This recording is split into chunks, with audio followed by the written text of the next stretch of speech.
It's really not that complicated to live a healthy life. I just think that we've kind of forgotten how to do that.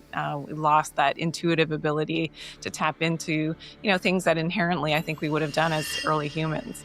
Instead of always looking outside of ourselves, tune in and, how we connect with nature. That's what my latest book was all about. On a radio, like a radio station in a car, and you're flipping through stations and it's static, static, static, static, static. And then you hit one clear station. And then if you go a little past it, you're right back into static. And that's how I feel like the flow is for an athlete, and like even gamma brainwaves. I think it's more of this finding the infinitesimal frequency within us, that the rhythms. How often are you working out? How often are you taking a walk around the lake? How often are you stepping away to just like breathe outside? There's like one message that comes out of our conversation. It's like, go and interact with people, like whether it's your own family, even could be your pets, nature, anything. A lot of people live a life that is in total disconnect with who they really are and a total disconnect with nature. And when you find your way back, that's when you're going to be healthy again. Welcome back to the Gamma Secret broadcast. Today I have with you Dr. Janine Boehring. This powerhouse of natural health is a naturopathic doctor, a best-selling author, and a visionary behind the VitaTree Nutritionals, a vitamin company that I would recommend due to their quality and their ability to have not only really cool formulas, but also come so well recommended. You have millions of followers worldwide, and you're definitely on a mission to help us discover the lost medicine, the simple, the natural healing powers that modern life has made us forget. You are such a badass when it comes to looking at all of these easy, practical, simple ways for a bunch of different people to apply to their life simply in outside of the normal pharmacological route. And I just want to say, thank you. Thank you for really being a true doctor. It's so kind of you to say that, Brooke, and I'm so glad to have this conversation with you today. It's amazing to connect with, I think, like-minded people and, getting the awareness out there about the fact that we can really, instead of always looking outside of ourselves, tune in and, how we connect with nature. That's what my latest book was all about, because I think that's been lost. And it's something that it's the most simple little tips and tricks that we can do daily are the things that we'll talk about probably that help us to reconnect. And it's really not that complicated to live a healthy life. I just think that we've kind of forgotten how to do that. We lost that intuitive ability to tap into, things that inherently I think we would have done as early humans. When we think of being an engineer, right? An engineer has to learn to wield a hammer and a nail and a saw in order to build something. And I feel like health, like engineering, is built of little tools that teach you what you're capable of. And I feel like that's what you're trying to reorganize people with. Absolutely. And like I said, if I can teach a 4 or 5-year-old, this simple things that most times they're doing already inherently. I think of my youngest son who never liked to have his shoes on. So as much as we would try to put shoes and socks on, he would rip them off, right? So he wanted to be grounded. One of the foundational aspects of health is to get grounded, attach yourself to the earth, bring up those electrons, mitigate that charge that we build up in a not so healthy way in our modern environment with our EMFs. So kids do it, and I think as big kids, as adults ourselves, we have to just reconnect with what is intuitive, what is so important, in terms of relaying back that information internally with our internal environment, with our external environment. So that's how I like to break things down, like in my latest book, very easy, tangible steps that are, I think, inherently not that difficult in the end. When we start to look at the practical solutions that you have, a lot of them are about empowering the systems that exist already in the body. And you mentioned grounding. I think grounding is one of those, like the hammer Yeah. in the engineer's tool belt. I think it's one of the most basic tools. And I know a lot of people talk about grounding as pulling electrons in, as do I. But recently I've been trying to describe it to people as your head has a negative current. Your feet have, or the bottom of the spine has a positive current. The earth has a negative current. So if you're a phone and you need to go charge, you need to basically connect, to receivers so that there's a flow of energy. And when we take, our clothes off, like if we have skin to skin contact with the earth, skin to skin contact with like a tree, or just over like a conductive fabric, which is why those fabrics are like coming into play more. We can also it's like a charge up and a charge down. And I was wondering like how you play with introducing people to the importance of grounding. Yeah. So, I mean, at the very least, get outside in the morning, take off your socks and shoes and just connect. They've tried to measure how quickly it happens, and it's almost immeasurable because it happens instantaneously. And like you said, it's not just about bringing up the Earth's electrons, which I think a lot of people have talked about. It's sort of also discharging what we hold on to as too much of, the positive charge, which is very inflammatory. And I think a lot of people who have chronic inflammatory disorders and, they're never grounded. I think of some people, they never get grounded. They wear their slippers in the house, and then they go out in their rubber soled shoes. They're never connected to the earth. Maybe if you have a shower, hopefully you're showering, but maybe if you have a shower, you're going to ground at some point there. Maybe you swim or whatever. But a lot of people, and they have this chronic inflammation, they don't know where it's coming from. So that would be, one of the most simple things you can do. Yes, the conductive sheets and grounding mats, those are all tools that some people are using, which is great. But as well as, when I used to practice I do it a lot less now, but I used to practice a lot of energy medicine and craniosacral therapy and balancing people's energy. So you can ground somebody, and that would be where I would start with touching somebody. I would ground them at their ankles. So holding onto the bottom, they're lying, prone. I'm holding onto their ankles and just connecting that energy. So and what I would visualize is their energy coming, down their chakras, down into my hands, and then myself then grounding and connecting with the center of the earth. And it's almost like I can feel it, because I'm sure you do too. You can feel energy.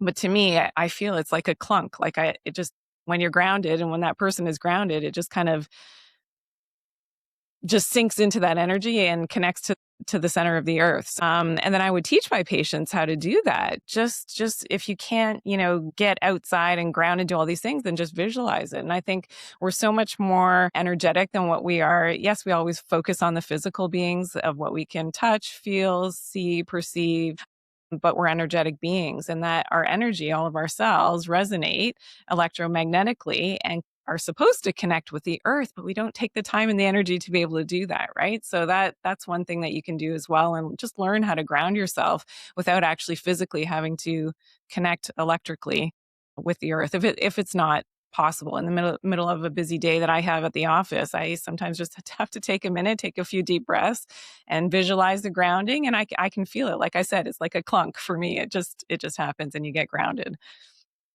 I'd like to add on how I feel that same clunk, because you're texturizing the electrical, our biofield. And I think that this is the language that truly we can offer to the next gen, because we have been taught sadness and depression and exhaustion, and we've created these labels for feelings. But when we make a jump to, instead of the chemical biological model, we make this jump to the magnetic electrical model. Yes. We start to even think about our energy levels differently, and then even our range of emotions. So there's this gradient and polar to all emotions. So happy comes with this other, your depth of happiness really relies on your depth of sadness, because everything is moving like this. So I've had a breakthrough a little recently, and I'd love to just share it with you, because I think it's helping me describe. Okay, awesome. The brain is, so we've learned as an athlete, right? Which is the frame I like to move through things. When I perform my best under pressure, it's because there's a steadiness.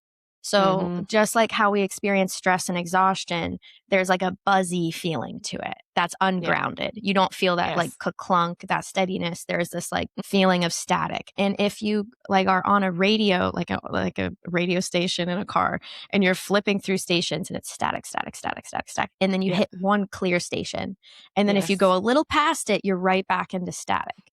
And that's how I feel like the flow is for an athlete in like even gamma brainwaves. I think it's more of this finding the infinitesimal frequency within us, that the rhythms of how often are you working out? How often are you taking a walk around the lake? How often are you stepping away to just like breathe outside? Like I don't commend smoking, but I think smokers have a good habit to come outside and take a breath. Oh, yeah. You know, that's so funny that you say that, because I think that all the time. Like, I have to do a post on this that quote unquote smokers are more healthy than the rest of us. And why is that? Because they take a breath, they go outside, which, most of us don't enough. And they're just taking that moment for themselves. Yeah, absolutely. I'm glad we're on the same page, because you said it before I did, but I'm going to do that post, I swear. That'll be great. The incense, like the reason why the Eastern cultures burn incense, because it's a timer for meditation. So it's like a 15-minute timer to just like sit and be until the incense is gone. And I look at that like a smoke. It's a 15-minute incense. And like I had a lot of smokers in my family that would just light it and kind of hold it, wave it around. Like, I don't think much smoking was happening, but it was like a timer for them to process. So when I think of, golf is such a edgy, slow sport. You have so much time to think about, your nervousness and this static field that is around you. And to me, the way that I've been trying to basically like use that static electricity is by slowing the breath rate and then opening my body tension. And the way that I've been describing this is your brain, your consciousness lives in your head, and it can go in the past and in the future. It doesn't have to even be with you and I right now. It could be elsewhere. But your awareness, what exists in the body, is like your temperature, your sensations, what you're seeing, what you're hearing, what you're tasting, how much you're sweating. So that that's the consciousness that lives inside of the body. So we have consciousness in our head, awareness inside of the body. And when we combine those two, we have presence. And presence is that field that we can in order to even feel the static, you have to dial your brain into your awareness. And you're like, okay, I'm sitting in the middle of a city. Everything is buzzing. How do I calibrate or tune yourself to be in a state of either joy or harmony with that? Or do you need to remove yourself from the environment totally? How has this language been feeling for you?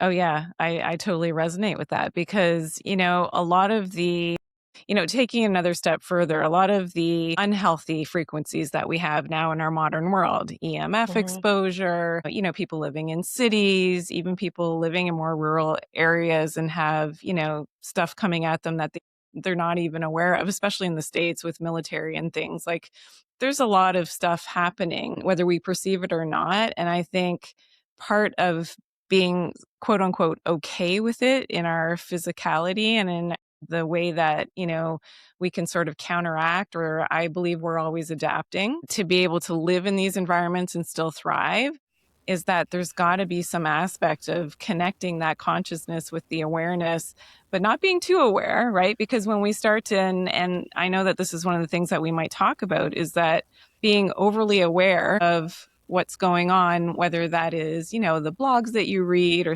you're scrolling and you're seeing, on Instagram, whatever, these posts about these medical experts saying this, that, and the other thing, the studies, have more vitamin D. No, never take vitamin D. Like, all of this information that's out there, if we're too aware, that's a problem as well, right? So connecting the consciousness and the awareness definitely within its limits, I think is important, and knowing how to navigate that, and knowing how to tune yourself to a point that if it's getting into the static, that you've got to sort of recalibrate again. And it's not that the static is bad. It's just that you have to recalibrate and have more of the time, that, because everything comes down to time, right?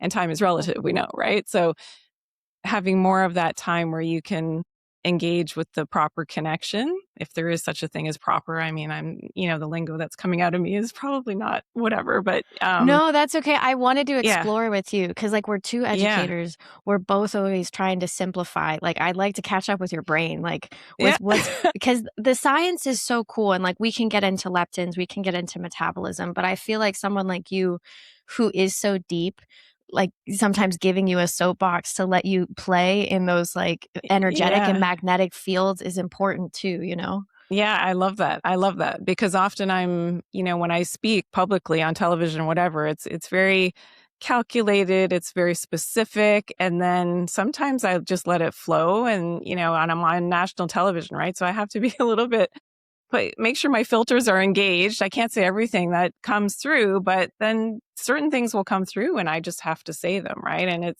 most times it's going to be something that's empowering to people because a lot of people, when we talk about health, especially, and we talk about maybe their awareness, maybe they're too aware of the wrong things with what that's going on with their body, right? Mm. So they've been told by a practitioner, they've been told by a doctor, they've been told by their specialist, by the x-ray tech, whoever, that, oh, there's this something terrible, let's call it whatever it is, right? We usually know what that is, right?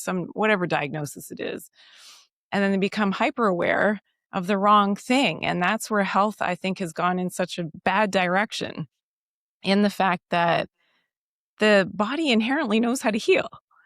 It always has. It always will, right? And because we've been misguided and we fall into that fear trap as to, that's bad. Oh, that means, now the next step is this. And then if that doesn't work, then the next step is this with, treatment or whatever, protocol, surgery, whatever it is. So I think we have to dial it back. We have to entrust in our own bodies and know that we are spiritual, quantum connected beings to something so much greater than what we can see, hear, taste, feel, and connect that consciousness with what is real. What is real? Well, of course, the natural healing, the powers of the universe. We just have to reconnect. And that's why I don't say all of that in my book, but that's what the book is about. Like when you reconnect with the earth, grounding, like we, started off our conversation, something's happening. It's not something that you can put your finger on. You can't necessarily describe it. I can't necessarily describe it. When I feel that clunk, though, I just know that, oh, yes, everything is good in my world. Everything's fine. If something was going wrong in my body, it's fine again because it reconnected. So I don't know if that makes sense to you, but yeah, I think this language, yeah, yeah, you're like, I don't know if I've found the words for these things yet. exactly. Yeah. This to me though this is where we can have the breakthroughs. There's enough of us now playing around with like rechargeable battery chargers and like Tesla coils and little plasma balls, and the fact that our Bluetooth can connect to things. People are already like, we're getting into this frequency conversation deeper. And when we think of a battery and we think of the charge within that battery, that it's based on the salt water mechanism within it, and then how long it was plugged in to a current that lined up its positive and negative ions and distributed them across a channel. And I think people are ready to start to realize that the body is a saltwater solution pumped through tubes at a rhythm, and it can be charged and it can be unplugged. So like charged would be when we're grounded, we are in this receiving and discharging mechanism. It's like being plugged into the wall. And then when we are in our rubber shoes and on cement or like on the second story of a building, we are disconnected from that current and like running on battery at that point. And we experience this as the expansion and the collapse of this like feeling around us. And this is where I think the consciousness game, we could use some more vocabulary words around like what meditation is. Cause like meditation for people is like, okay, I'm going to sit in a corner and I'm going to just focus on my breath.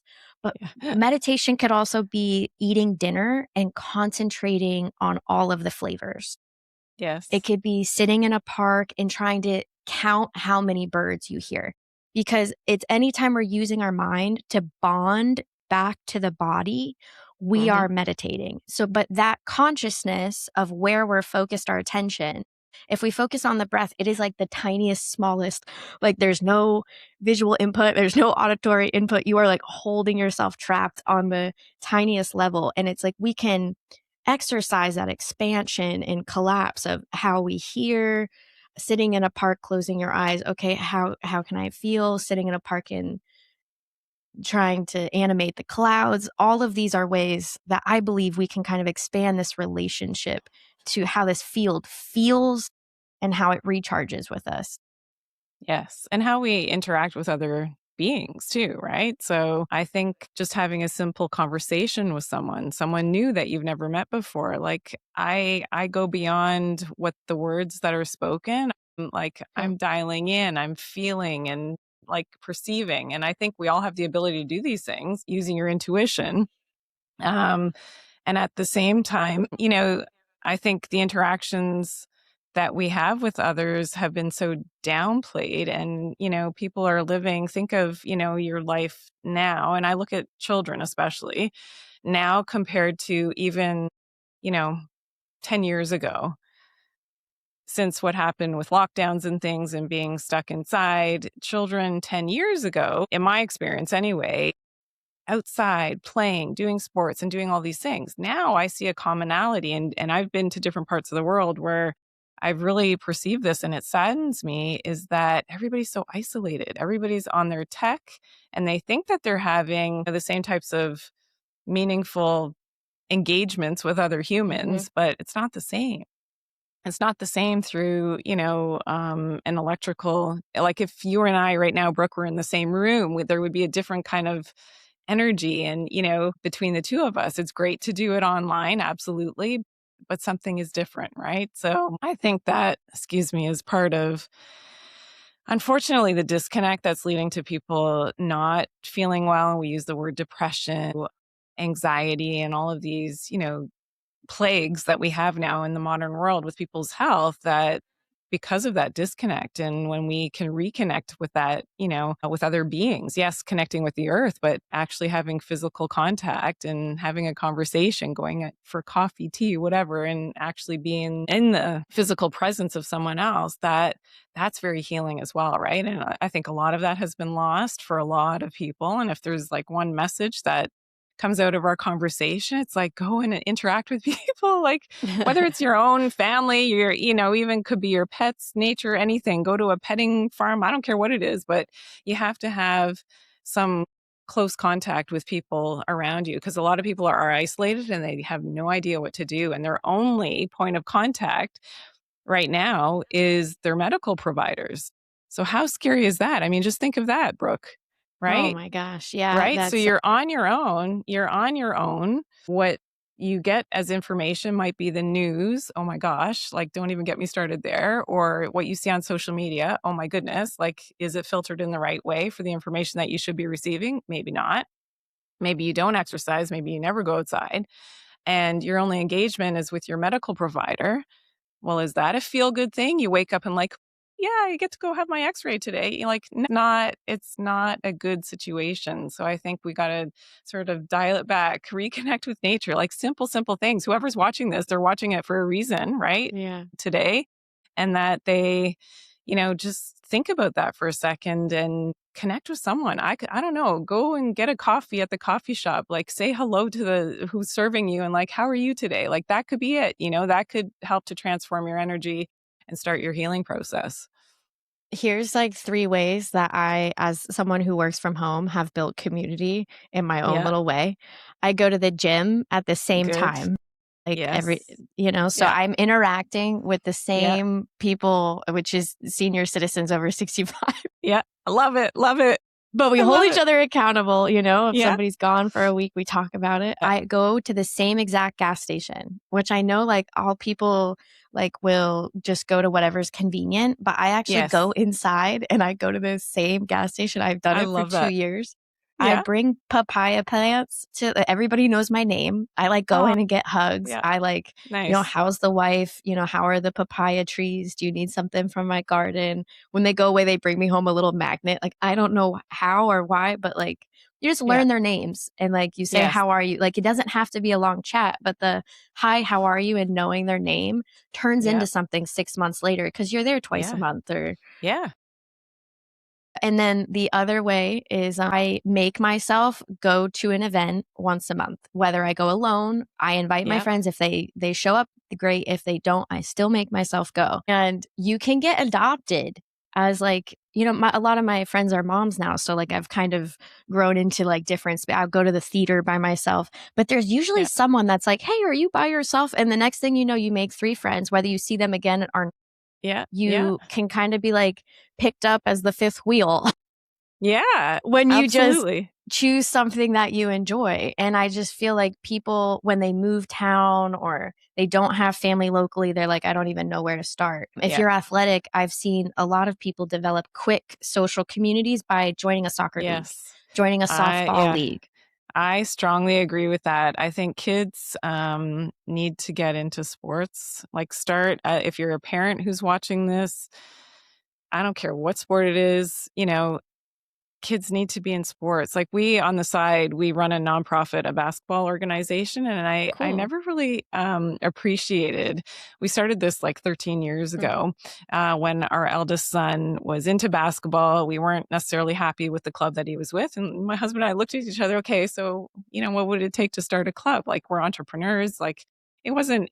Now, over the years, it is a lot of work, which we realize, but it's great. It's taught us so much about community and that feeling. Like, our club is known as, you know, having this family feel. And, we just have such a great reputation because we see all of the players, all of the parents as part of our extended family. And that sense of community for these kids is so, so important. Whether they're good at the sport or not, it doesn't matter. It's all about, having that destination, having those connections with, in terms of the players, other kids, a coach, somebody that, you're learning from, getting out of the house, off of your tech and playing the video games and all that, and off of screen time.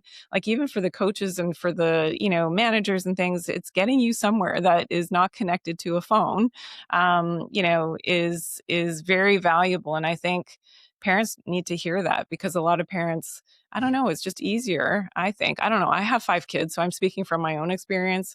If I were to say, sure, yeah, I'll go do my thing. You guys can just do what you want. They get to a certain age, teenage years or whatever. No, like, I'm driving to gyms, dropping them off, going to tournaments. Like, we are engaged because they do a sport, right? And it could be anything. I mean, my kids play basketball, obviously, but other pickleball. I don't care what it is, cricket, whatever. It could even be like a hobby, backgammon. I don't know. Like, it's different for everyone. You have to kind of Mm-hmm. follow your kids, what they like, piano lessons, whatever it is. Let the nerds be Just nerds. Let the athletes be athletes, however they fall into absolutely. their Yeah, buckets. exactly. Exactly. And doing something outside of, and learning new skills, of course, as we know, is so important for your brain and the wiring of your nervous Mm-hmm. system and all these things, and challenging yourself becomes very important as well. So I think all of these things are, just little things where people are struggling with their health, or their kids are struggling. A lot of kids are sick, right? And they need to reconnect with something other than what they're doing every day, and just try something new. And sports is a great way. I mean, there's a lot of other things you can do, but sports to me is just a great place to start. Yeah. I want to make a slight mention here Okay. because my dad had a really strong rule of me and my brother not starting sports until we were a Really? certain age. Yeah. Wow. And I know that a lot of parents would be like, "Oh, cuz it's so expensive." And my dad felt like my brother and I were going to be college athletes cuz both my mom and dad were college athletes. Oh, And he wow. was concerned about our burnout. And he's like, if we start them too young and they Yes. really like it, they're Yeah. going to be already a decade, which is such an opposite thing that a normal parent would Yeah. think. But Yeah. I was Yeah. so grateful because when I was playing college golf, I had started when I was like 15, and my dad put me in Mm. because I was like an older kid, but I had no experience. So I was playing against Yeah. 8-year-olds, getting Wow. my butt kicked really Yeah. like Yeah. Yeah. bad. But I got Ah, that's so so funny. good so Yeah. fast because of the failure. And I think that Yes. it's important as a kid to learn that failure doesn't define you. It's just part Right. of the process. Yeah. So I'm so with you with the sports, and we did little club, we tried something new on the summer times, and I was in theater, I Nice. was an art kid. But it's just a side note, if your kid is hella competitive, there could be an Yeah. advantage of maybe Holding holding them. back a I bit. know. Yeah. Yeah, I was fresh in college. I was still so geared up for tournaments. And Yeah. a lot of my colleagues were so burnt out. They had been playing tournaments since they were 8. Yeah. They were Yeah. seasoned pros Yeah. with Yes. adrenaline, Yes. but Yeah. bored, Yeah. just as a total counterweight to whatever feels good for a parent, Right, absolutely. And not everybody, goes the route of being like super competitive. Like a lot of the kids that we You're have in right. our Yeah. basketball program, yeah, every parent wants to believe that their kid's going to the NBA, but you learn very quickly as a parent of a basketball player that probably it's not going to happen. You know what I mean? So making those realizations as well as a parent is kind of fun as part of that journey. I have a question for you because you are huge on social media. So I'm sure that you have hit a point where social media is no longer a great joy, but like a bottomless pit of responsibility. So in like your relationship to social media, I think is so much more pure than the up and comers who like still enjoy it. I want to frame for a question for you, and that's like, how is your relationship to social media? It's such a great question. I actually still love it. I Mm. think it's because I'm a natural educator. Because I keep learning new things, I still want to continue to teach new things, right? So as I learn, I still teach. My relationship has changed a little bit. Like I think back to the olden days when my husband would be my videographer and, he would film me and have certain corrections for me, which is really funny back in the day, right? And now, we have a team and things, which is amazing. But at the same time, I think that I'm not done with my message yet. And I think that's still Mm. what fuels me. A lot of people, and especially my followers, they respect my honesty. They respect the information that I share. They respect what I learn because it's not sort of conventional Mm-hmm. naturopathy, let's say. Like I've gone outside of what I've learned in school to continue to educate myself just by the things that I'm fascinated with. And, when we talk about the whole leptin thing and the leptin resistance, it was something that I experienced myself. I had no idea. It's not something, I had a low thyroid function. It was discovered after having my fourth baby. And finally went to the doctor and had some blood work done, which is kind of ironic. And because I just don't like to go, right? And I think, okay, I know everybody talks about, yes, if you don't test, you're guessing. But at the same time, for me personally, I know my body pretty well. I know if something is not feeling good. So whatever, it prompted me to go and just have some blood work done and discover that my thyroid was like bottomed out. So I started to investigate more about, so yeah, it's one thing to have a low thyroid, but is there something else that's happening? And then I started during lockdowns to do a lot of research on this whole leptin resistance and body weight and body composition. And as I was getting older, things were changing and shifting where I could get away with, certain types of workouts and things before, not as much before, and feeling exhausted. And so that whole thing about cortisol and leptin. So I was like entrenched, like I was like, oh my God, like what is this stuff? And the whole thing about circadian biology, like it was kind of, yeah, I knew about it, but it's not something that I was actually studying, like the mitochondria and sunlight exposure and all these things. So that's what really prompted it for me, because again, I was interested for myself, for my own, selfish reasons to fix my own leptin resistance. And that's sort of how the journey began. So I think because I'm continuing to learn, that's how I can, continue to be motivated for social media. And yeah, I just love doing it. I don't know. And it's so funny, Brooke, because if you knew me like as the young, we talk about the young like 12, 13-year-old, I was the most shy person. Like, oh my goodness. Like I had like public speaking was my greatest fear on earth. Like it was terrible. Doing speeches in school and things. Like everybody has a little bit of that fear, I think, in the beginning, maybe not. But that was like my greatest fear. And I just had to, for myself, I had to overcome that. I had to learn. I had to get into that uncomfortable state of, and now look what happened. Now I've been on national television, monthly for the last 16 years. Like it's funny when we allow ourselves to feel uncomfortable, just like in sports, you allow yourself to get into that icky kind of feeling. You're scared as you know what. And, but you do it anyway. You do it anyway. The same, the mantra of entrepreneurs, feel the fear, but do it anyway. And, that's what, inspires me. And I hope to inspire, like, I know a lot of, my kids, apparently at my kids' school, I'm famous. I'm like, my youngest one the other day said, yeah, mom, somebody said something about what you said. Like they repeated your words from your video. I'm like, what? Why? Like, how do they know about me? How do they know, mom, you're famous at school? What do you mean? Like, everybody follows you. I'm like, You really? are famous. Well, I don't feel that. You know what I mean? Like, for me, it's such a weird conundrum. Like, it's not that it's a conundrum, but it's weird. Like, people know me And I wish I knew them better, but because of social media, right? There's a disconnect because I'm not in their physical presence, which is kind of funny. Maybe it's better that way that, but that's why for me, my mission is just to keep empowering, keep educating, keep sharing what I learn, what is truth for me and what connects for me. And I know, and, I get the feedback every once in a while, that I've been able to help some people with their health. So that's more than rewarding. I always say if I can help just one person in all the work that I do, and it's not just me, of course, I have a team that's instrumental in making it all come together. If we're able to help just one person, then, my mission is accomplished. You're doing a great job. Oh, thank you for saying that. Thank you.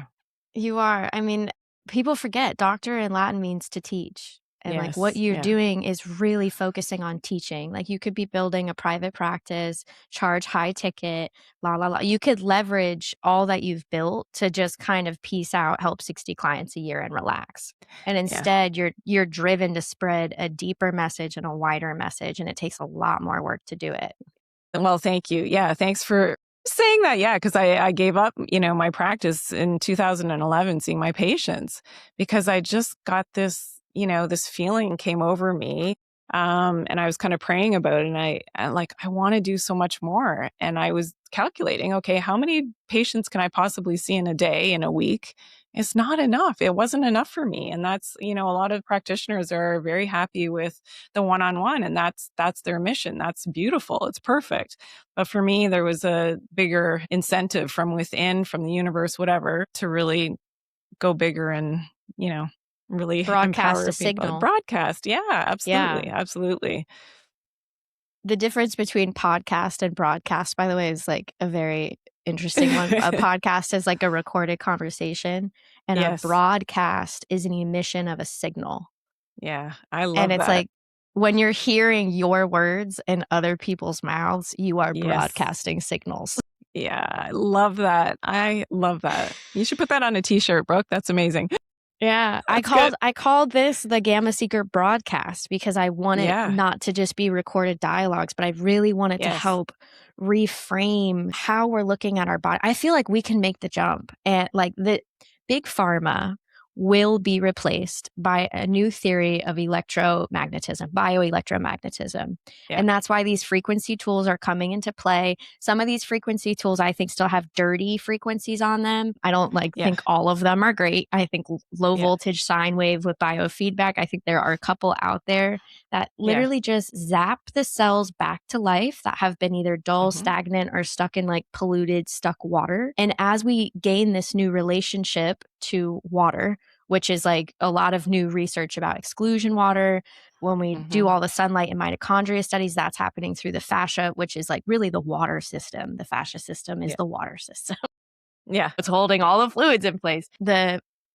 Step one with me is like water in, water out, developing a new relationship to like what we're drinking, how often we're drinking, how often we're sweating, and the need to sweat. But as soon as we update this relationship to water, right? Water can respond to electromagnetic changes. So when we say intuition used to be a loose word, and I want to make it, I want to pull it right back into our bodies. Intuition is the ability to know things immediately.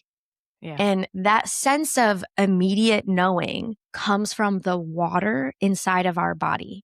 And so the more we develop our awareness and our perception, the more loose and palpable, the more we detox, we clean the water, the more the water can respond to what's happening around us. And it's as we start to re-engage these feelings that I think were very natural and present as children, when they start to come back online as adults, I feel like we need to expand our language around feelings and emotions.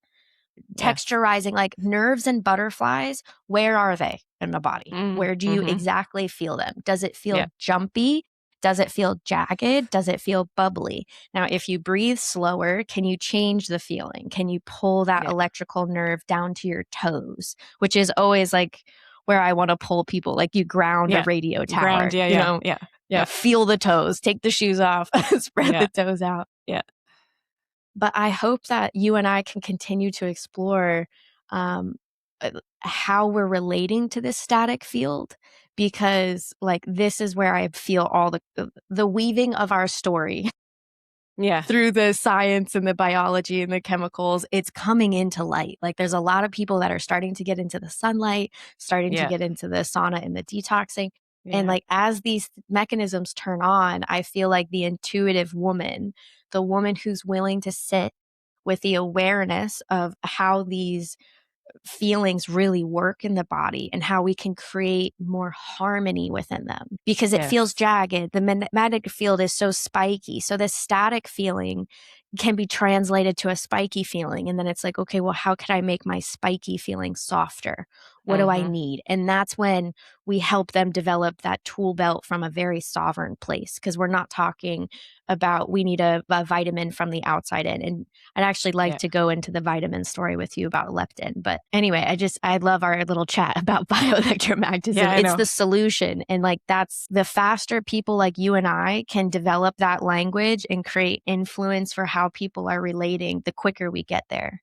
Yeah. Oh, absolutely. Absolutely. And it might take a little time. I mean, it does come down to time. It might take a little time for people to even know that they have that own system built within, right? It's like, you get a new car. Like I got a new car and it has, a feature, and my son is like, "Oh, you didn't know you could press that button?" I'm like, "What?"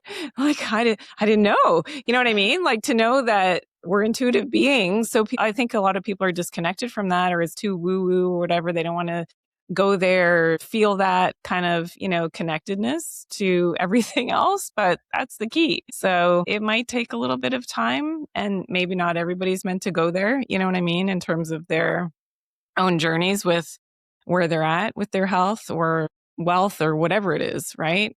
But it'll happen. It'll happen. I'm so grateful for this chat. Can I want to route us, because like you had mentioned that you had low functioning thyroid, and that is something that people get on medication for kind of forever. Yeah. Could you talk to us about your journey and like how you've been handling it? Yeah. Oh, absolutely. So, like I said, it was after having my fourth baby. So I going back in my own history after my first baby, I did have, the antibodies. So that kind of looks like Hashimoto's thyroiditis, which is partly autoimmune.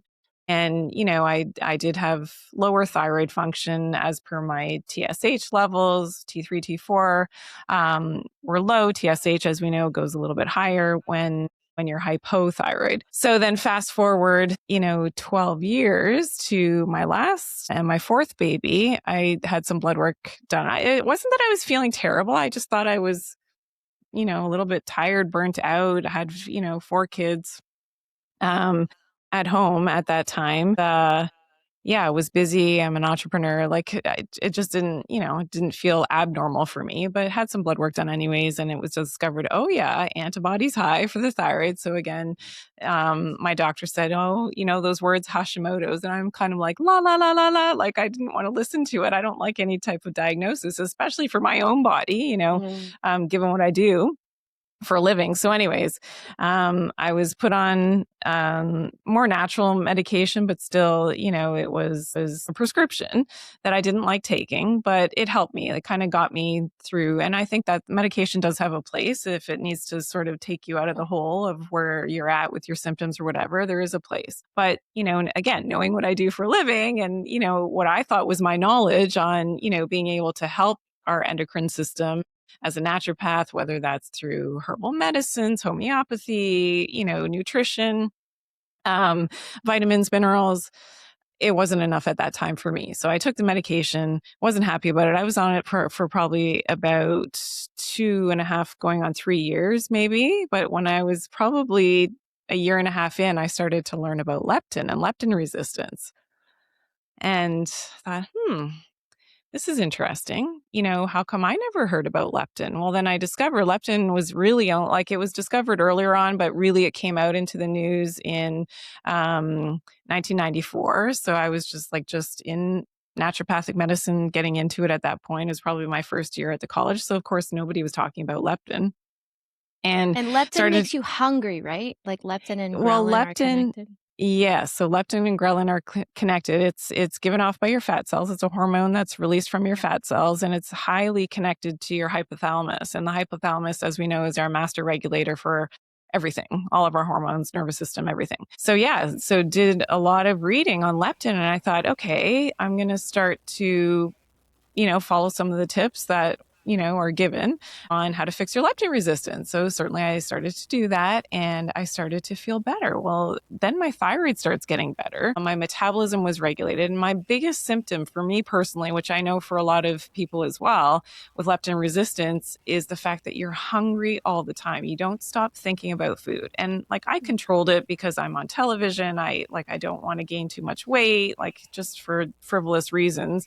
I'm healthier and happier at a certain body composition. So I would do the overexercise, I would do the fasting, I would do all the things that now I know as a more mature, female, that probably all the wrong things to maintain, a certain body weight at that time, given the fact that I still have the low thyroid and was medicated for that, but had never addressed the leptin problem. So I started to follow the tips. To make a long story short, all of those tips are now in my latest book because that's what helped me a lot. The hunger went away. The feelings about, and thinking about food all the time disappeared. My sleep's always been pretty good, but now I sleep like a rock star. My sleep is, nobody messes with my sleep. My kids, my husband, like when mom goes to bed, like lights out, quiet, like it's got to be, that quiet environment. And even if it's not, my sleep is very, very deep. And I hold that, as such an important sacred, because your leptin is secreted when you're sleeping. At 12 midnight is your highest surge of leptin.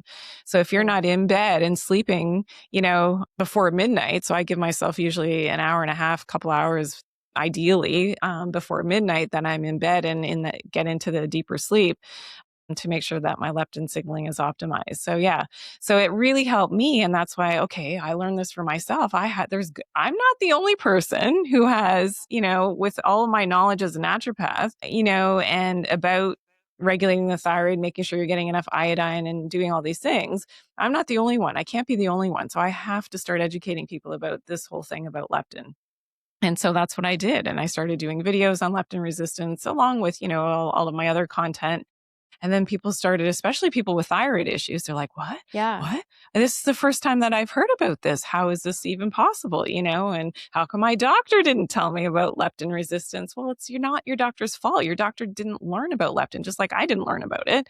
Nobody's talking about it. Now it's starting to come out. There's more studies coming out now, in terms of the correlations with leptin resistance and vitamin D. There's a great study I actually have it, and I'll share it with you because I printed it out with, a correlation. And they looked at individuals who had insulin resistance, some of which had a higher BMI, and they discovered that those who had high leptin levels, which usually is an indication that there's a leptin resistance happening and more body weight, was correlated with low vitamin D levels. And so vitamin D isn't the only story. And that's, one of those things that's sort of misconstrued about sunlight exposure. Like everybody thinks vitamin D, that's what it's good for. And whenever I talk to somebody about, oh, do you get any sunlight? Like when I meet a stranger for the first time, and they start talking about their health. Oh, how much sunlight do you get? Oh yeah, you need it for vitamin D, right? Oh, I don't get that much sunlight. And I said, no, it's so much more than just vitamin D. Like you've got to learn so much more, right? It's frustrating for me, but okay, I have a good book that you can read, in terms of my latest book.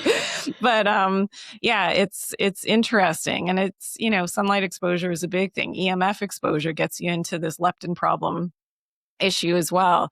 Inflammation in your body is going to compound the leptin signaling issue as well. So snacking. So how many times have we been told, okay, snack? Bodybuilders used to always say this. Like if, back in the day, I had patients that were bodybuilders and like, no, I eat my breakfast and then 1.5 to 2 hours later, I have to have a snack. And then an hour and a half later, I have my lunch. And then an hour and a half later, I have to have another snack. And then I have, my dinner. And then I have another snack before bed.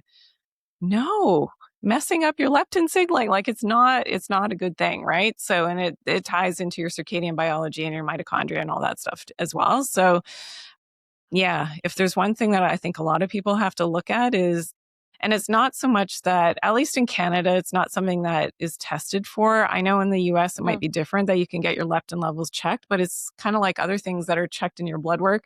Is it really going to give you the relevant information as to what's happening? I don't know. Like I didn't investigate that way personally for my own blood work and things. I see blood work as sort of a double-edged sword sometimes, because yes, it can give you information, but information in that moment of time, which could be different 10 minutes from when you had that blood work. You know what I mean? Because we're so changeable in the way that our physiology works. And, yes, it can give you good information, to get me wrong. But yeah, I've never, even in my practice, when I was seeing my patients, I didn't ever rely heavily on blood work. It gave some information, absolutely. But I always looked at the person as a whole and the whole picture as to what was going, because we know whether it's through our fascia or through our electromagnetic connectivity that we have to the earth, like everything is connected to everything else. So for instance, headaches in a patient is not necessarily headaches and blood flow. It's probably related to something else downstream,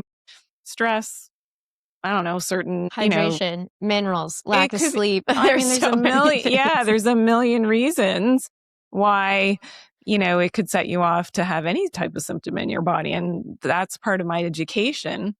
Even when I'm on television, I give, vitamin B12 deficiency. What are the common signs and symptoms? Because your doctor often isn't having this conversation. And what can happen with B12 deficiency is your blood work is fine. Like you're within, at least in Canada, within the normal range of blood work. And whereas in other countries, like in Europe and Japan, you are like severely deficient. You have the same blood work here versus Japan. And they over there would say, oh no, you're like really low in your B12. So there are these differences, right? And that's why the way that you feel personally with your B12, where that level is for you, is very different maybe for where it is for me. And this is where I like to educate. And that's why, like I said, on television, B12, I'm talking about B12 deficiency. Okay, what are the other signs and symptoms? Okay, maybe red and burning tongue. You're prone to canker sores, lack of energy, numbness, tingling, because we know that B12 has a lot to do with our myelin coating on our neurons. So that's why I educate. I'm not saying, okay, you have a B12 deficiency because you have this, symptom that I'm talking about. I'm saying I'm putting it all out there. I'm throwing it against the wall like pasta, right? See if it sticks. And then I want my viewers, whether it's on social media, on television, wherever it is, I want them to make the connection for themselves. That's where the healing happens. It's like, wow. And you don't know how many times I've heard from viewers who watch me on television for years and like, Dr. Janine, there was just something that you said this one day. I happened to tune in and I'm watching you. And you talked about one symptom, then you talked about another symptom. I don't always say all the symptoms together or in the same show, the same hour that I'm talking. Like a lot of them have commonalities in each show that I do, but I also intuitively say what needs to be said whenever I speak anything, anywhere, television, social media, whatever. And so, yeah, and they'll say, wow, I don't know, but it was just something about, what you said on that particular day. And they'll like quote me as to what I said. And sometimes I don't remember, right? Because it's always different. And yeah, and sure enough, whatever I said, and they took whatever it was, and of course it helped them. So that's how, this connectedness is important. Yes, it's one thing to hear information, but you got to do something about it too at the end of the day. And that's why I hope to always, for my viewers, anybody who sees anything that I talk about, that you talk about, it's one thing to get the information. It's another thing to actually do something with that information, read something further. Oh, that's interesting. Oh, no, you're wrong. Well, if I'm wrong, then go and learn more about it and then, learn for yourself why I'm wrong or not wrong. You know what I mean? So it's supposed to be like planting the seed. I always tell my kids too, it's like, I don't always tell them, but I do this. Like I plant little seeds for them and they have to take that little seed of information and do with it, hopefully what they will, but hopefully do something that will enrich their lives and make things better. Yeah, I love all of that. Like we're starting to get, when we look at culture as a whole, and like this is just why I have such respect for you, because you're a good queen. You're thinking of everyone. You're not just thinking of who you can serve and what you can get out of them. You're like, man, how can I nurture a new way for people to come back to this like sense of self, where it becomes less like your health, you have to go through another professional. Your health, you go back inside. Yeah. Yeah. That's huge. That's huge because I think we've been taught that we can't do that. We've always Mm. been taught, at least with mainstream medicine, that we have to go to the doctor. Like, how many times have I heard that? You have to go to the doctor, right? Something's happening in your body. It's weird. It's not, you have to go to the doctor. Well, yes, that's true to a certain extent, but we have to trust within. And yeah, you do go to the doctor, you get the information, but that's information that you're getting back, right? And then again, we have to empower ourselves. We have to do a lot more of our own research to really, entrust in who we're entrusting in. Even that's a process, right? To have that sense of intuition for your own body, to entrust in who you're getting information from. And then, I'm all about get a second, third, fourth, fifth, 10th opinion, from different practitioners, because a lot of practitioners will have a different look. If you go and see, you've got something growing on your head, you've got this lump, okay, you go to, mainstream medicine, they're going to have a diagnosis, they're going to have, what it could be, prognosis, investigation, biopsy, whatever. You go to a TCM practitioner and they may have a very different outlook as to what's happening. Does one negate the other? Absolutely not. But it's got to be right for you, what that path is that you take for your own, lump on your head is what I'm saying. Yeah, sovereignty. Yeah, exactly. Taking back the sovereignty. Exactly. So that you feel like you know how to use your hammer. To me, if I were to pick, I'm going to ask you this question. If I were to pick my hammer, nail, and saw for my health tools, the ones that I use the most, the ones that like even when I vacation, I make sure I do them. The first one is water. I really go out of my way to have high quality water, ideally not in plastic. Yeah.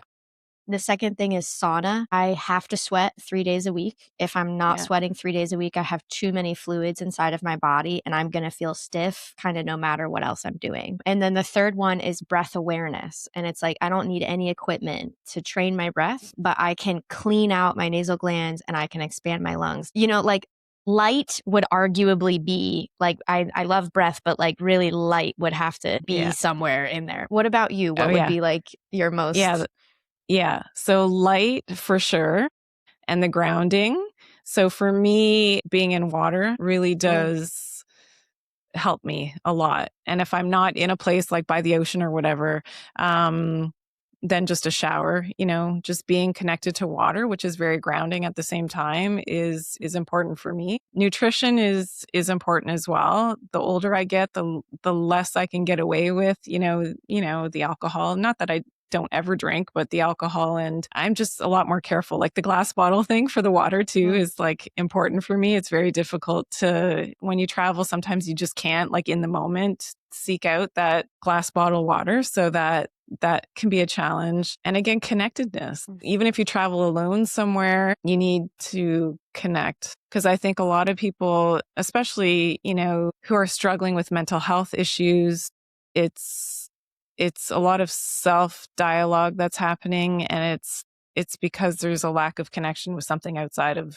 themselves. It's all happening here. And and I think our environment has really caused a lot of that, whether it's the EMFs, the negative news that's out there, the lack of connection with other beings, lack of connection with nature, right? Those are simple things. Nature is big for me too. Like I just love to, I never thought, here's a funny story. My husband decided a few years ago to get a bird feeder.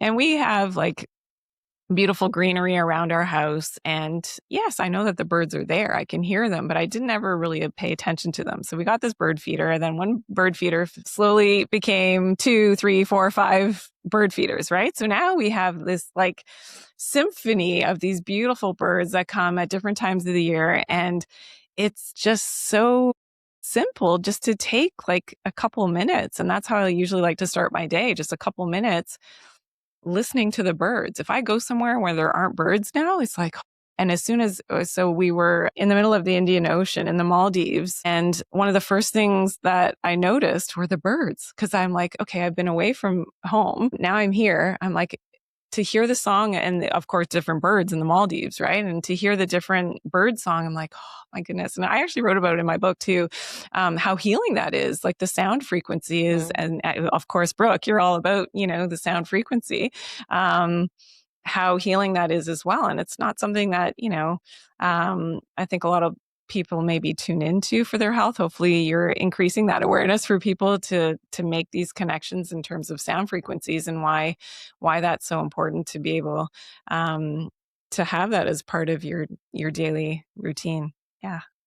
I bet when you travel, when you come back to your birds, you're like, my God, I missed you. Yes, I did. I know. And it's kind of like they greeted me again. And yeah, like I swear they're talking to me. Even if I go on a walk around the block, it's funny. My husband and I will go for a walk around the block and we're not even at home yet. And I can hear the blue jays, like they see me. They know I'm coming. I'm going to be home soon. Like they're communicating. And it's like, did I ever pay attention to that before? No, never. But now, it's like when you're driving a new car or you're looking at buying a new car and you drive around and all you see is that brand of car all around you, because now you're focused, you're tuned into that. It's the same with anything that I think can be positive for your health as well, right? Tune into some of the positive things around you, not what the doctor said, right? And that's where a lot of people have, I think, a negative aspect in terms of maybe they have a diagnosis and they see that as a negative thing. Like, does it have to be negative? Yeah, it could sound like doom and gloom, but can it be something positive? I think so. Absolutely. I think it can be a learning tool to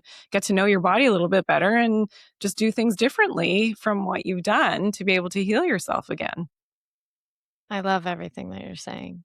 It's like life begets life. Like when you start nurturing other life, you can see ways to create life yourself. And oh, absolutely. Even just by giving to the birds. Like when I garden, you and I both share this in common.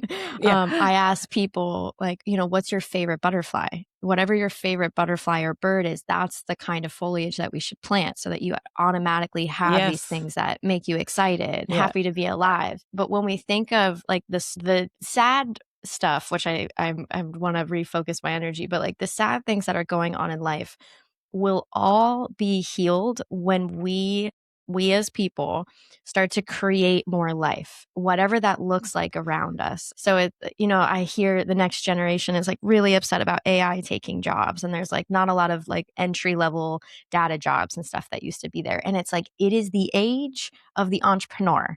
Is the age of the creative. Take a problem. We have a lot. Take a problem and fix it. Yeah, absolutely. And when we look at what the healing solutions are, and I see this in women, I feel like the dawn of the woman entrepreneur, because women are so geared to make it work. There's not like murder in the mindset of a woman. Like you don't fix the problem by killing something. You're just like, you make the table bigger, 4 more places, and you figure it out. Yeah, absolutely. And that's the mindset that I think that like you and I are weaving within ourselves. And I know that hope is like a candle flame, and it ebbs and flows in the storm. Oh, so yeah. Holding on to the toolbox while our brains are changing, while a lot of people that used to not ask questions about authority are now asking. There's their brains are breaking. They used to have trust in so many of these systems. And then as truth is happening, they have to reorganize their brain. And I feel like the way that we reorganize it is going back to ourselves, going back inside, learning what truth feels like, learning what our gut feeling is, trusting those, developing a deeper bond with like trusting the gut instinct. And I think one of the main things that we can do for that relationship is to disconnect from the phone and social media, like setting boundaries. So for me at 8:00, my phone is no longer available. Yeah. And it gives me an hour to 2 hours before sleep. I usually go to bed really early, but it lets my brain disconnect from that pattern. When I wake up in the morning, I'm sure you have some rules, so I wanted to get into it. When I wake up in the morning, I don't go on social media. I can just text my, whatever messages I got from my loved ones, but no social media. Then when I go to the gym, I leave the phone in the car. So I'm not really dialed into the news of the world until like 11 a.m. and I'm firing on all cylinders. And Yeah. my body has been honored and like, I've just kind of hit my relationships. But I feel like creating boundaries within our tech is really important for letting our brain calm down, because some people are isolated, but they don't want to be social because they feel Yeah. overstimulated. And I think Yes. it's because we don't have healthy boundaries like that. Like a no phone Sunday is something that I think all of us could really use. Just Oh put yeah. it in a drawer. Or the at the meal table. So, when we go to a restaurant or, at home, the kids don't have their phones when we're eating. But if we go to a restaurant, like put those phones in the middle, like everybody off their phones. And so the other day we were at a basketball tournament with my son. And so his teammates were sitting with us we had a long table in the restaurant. They were between games. And I said to my son, phone on the table, and everybody at the same time, like I don't know, like the dictator here. Everybody, they didn't even question it. Everybody just like put their phones, even the other adults that were at the table too. Everybody put their phones down immediately. I'm like, okay, that was easy. That's how it should always be, right? So that's how it should always be, because it's so easy it's like a comfort thing, right? To have your phone, you start scrolling. It's like this mindless gameplay that's happening, but it's really robbing us of, that intuition, connectedness, like so many things that, you could be getting messages, intuitive insights, how to make more money, how to heal something, how, what to make for dinner. You could be getting messages, and you're going to not get any of that if you're just, Too busy. too busy scrolling on your phone. So, yeah. I think that when we look at the next gen and they're struggling with their anxiety and they're at the Yeah. same time like socially awkward or like not feeling in harmony, I think the whole bond without phones is very important, and realizing that Yeah. the phone is creating a high wave pattern in the brain that doesn't Yeah. let you relax. So it's Yes. not just amusement, and it's even when we look at how some of the algorithms and platforms are listening into the conversation and creating Yeah. ads. I would say the next step, if you can get them all to pull them out, is like have them all. I don't have a microwave, but like the only real use for good for a microwave is to throw phones in it because it blocks everything. Yeah. Oh my God, that's amazing. Yeah. Yeah. Yeah, the disconnect.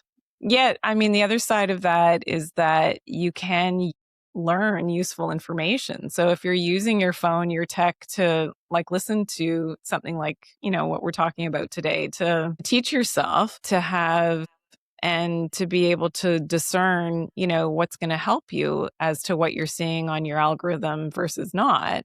Like I could try to confuse my algorithm. I'm on social media. A lot of times I'm looking because I'm learning, right? And if I learn something and it sounds right, then I'll investigate it more and do my research. If I learn something and it's wrong, okay, I'm going to swipe away. If I learn something and it's wrong though, and I'm reading it, then I'm also going to do research to say, okay, why is it wrong? Like, why am I having this reaction to something that I'm seeing and it's wrong, right? If I have the time to do so, and not that everything that I see that I'm investigating. But that being said, I think it's important to teach yourself when you are looking at something, just kind of feel for a second, how is it resonating?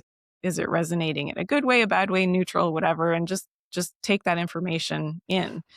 But like I said, I try to confuse my algorithm all the time because I just want it to throw at me like random stuff that I don't want it to know my pattern. Like there's certain things that I like, but I still want it to be random. And I just have fun with that because like some random things will come at me and I think, wow, okay, that's interesting. And isn't it funny that sometimes and I wonder, like, I don't know how this works, but sometimes you're thinking about something, like something that is not related to anything that you've looked at before. And then it's the next post that you see on your phone. Has that ever happened with you? Yeah. And I Yeah. wonder often if it's like listening to me or if I overheard the conversation. Cause like I'm a golfer, but like I don't look at anything golf. I like look at Yeah. physics teachers the most. And I feel Yeah. like if somebody wanted to clean up their algorithm, find the physics teachers that are doing experiments and follow all of them. Oh, yeah. That's good. Those are That's fun. really good. And then Yeah. weird musicians, like swamp Yeah. music and stuff. I like That's what you're funny. saying though. And that has happened. I wonder sometimes if we're dealing with like we're learning how amazing the body is as an instrument. And Mm-hmm. that like, to me, I'm trying to help people separate the mind and the body, where it's Mm-hmm. like, because that's what happens under pressure as an artist. When you're behind the mic, you're about to sing a song, you can have a whole like, oh, in the past, la, la, la, la. And your Yeah. body in the meantime is souped up. And it's like when you bond these two things, that's when you have this like, you stay in a state of service. Like you do it all the time when you're on national television. It's like you have to hold your mind where you are. You can't be Yeah. thinking Yeah. about like what the kids need for dinner Right. and Yeah. still be in that flow where like you're going to give the best, you know? Yeah. Yeah. So Yeah. this dialing relationship with our brain, when people are looking at the phone and they're in this high anxious thing and the body is not online, like we talk about embodiment, I think sometimes that anxious signal is too much electricity here and not enough electricity coursing through the body. Mm-hmm. And so a lot of like what you cover here is the same practice of like pulling the electricity back through the machine. Yes. And I wonder sometimes if our phone is really like a much more calibrated machine. It's picking up on, I'm I feeling think, yeah. alone, so let's I pump this wonder. out. I wonder. Hmm. Because there's no such thing as a coincidence, right? So it's just one of the things that I've thought about. Like, there's no such thing as a coincidence, and something that is totally unrelated, to anything that I've said, had a conversation about, thought about. It's just like something, yeah. And then I see it on my phone. I just think it's kind of cool. The ether web. Yeah. I've been in such a nice time with you. I have one more question for you Okay, great. before we call this a day. And that is, how would you define health? That's a great question. I think health really is being able to connect with who you really are and have that be in connection with everything that is in nature. So reconnecting with Mother Nature. So who you are as that is in relationship with nature. Because That I is think, yeah, a lot of people live a life that is in total disconnect with who they really are and a total disconnect with nature. And when you find your way back, that's when you're going to be healthy again. That was a beautiful sign off.